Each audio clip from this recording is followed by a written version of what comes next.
everyone, I'm Amelia Newcomb. Today's topic is how to get your horse to go forward. So I always think, if your horse can feel a fly on their back, there's no reason that you should have to be squeezing and kicking and hitting and all of that to get them to go.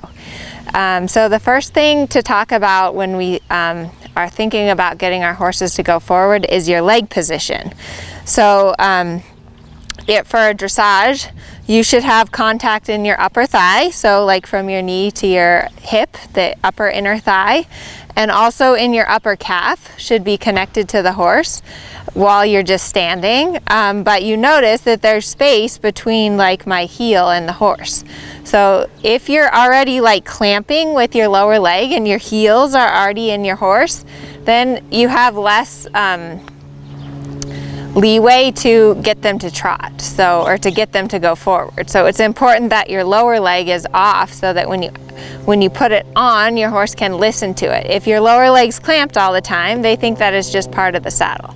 So for this horse here, where I'm standing here, let's see, if I close my leg, you see him walk off. And that was, an okay response. When I closed my leg, he went nicely forward, and then I took my leg off. So it's all about pressure and release. If you close your leg and your horse walks off, but you just keep squeezing, like if I'm just squeezing, then your horse is going to be numb to that squeezing. So again, it's all about the pressure and release. My lower leg's off, I close my lower leg, my horse goes.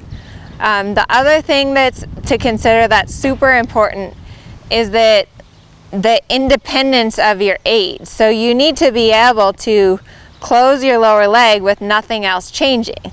Lots of times when people close their lower leg, they lean forward, their hands come backwards, or some variation of that, and because they don't have an independent leg, seat, and hand, their horse, the reaction's muddled. It's like if you were driving your car and you had a foot on the gas and a foot on the brake at the same time.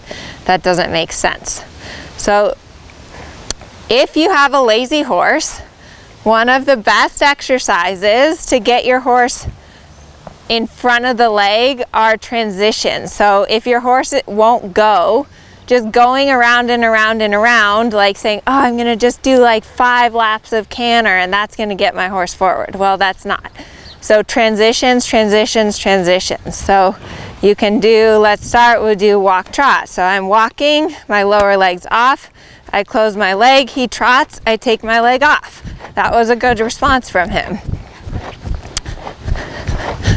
And then once he's going in the trot, I can go back to walk again, establish my walk, close my leg, he trots. Good boy. So this horse, when he came to me, he was lazy, but I've been training him for a few months now, and now he's pretty reactive to my leg. So if, let's say you're walking and you close your leg and your horse doesn't trot, so I close my calf, he doesn't trot, the next thing I'm going to do is I'm going to first take my leg away and then I'm going to give him a kick. So I'm going to take my leg off and then I'm going to give him a kick. And then he goes, I pet him. So if the kick doesn't work, then you can use your whip. So another transition that's great is trot, canter, trot. So if your horse is lazy, you can do trot, canter, trot transitions to wake them up. So trot and canter. And same thing, I close my calf. If he doesn't listen, then I come with a little heel and spur to get him to go. But you notice that my hands and my seat are completely independent. So when I come with my lower leg, nothing in my seat or hand changes. So you see here, I close my leg, but my seat and my hand, nothing changed. So lots of times when people are learning how to ride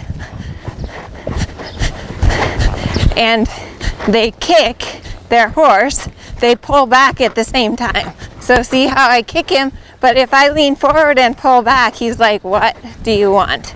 He's completely confused. So when I put my leg on, my hands are not going to go backwards. They're not going to bounce around.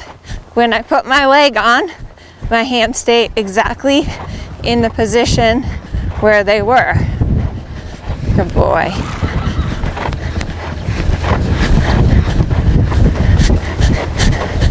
I need a Lazier horse to demonstrate this on. I'm trying to think if I have one. The other thing that's really important to consider is that, like, if your horse is lazy and won't go, it's because you're riding them lazy. Like, there are very few horses I know that are lazy. I would say maybe like one in my whole career I've met that I feel like is lazy, but horses are flight animals, so they run to save themselves. So if your horse isn't going, I can pretty much guarantee it's not their nature. It's because of how you're riding them and how you're training them.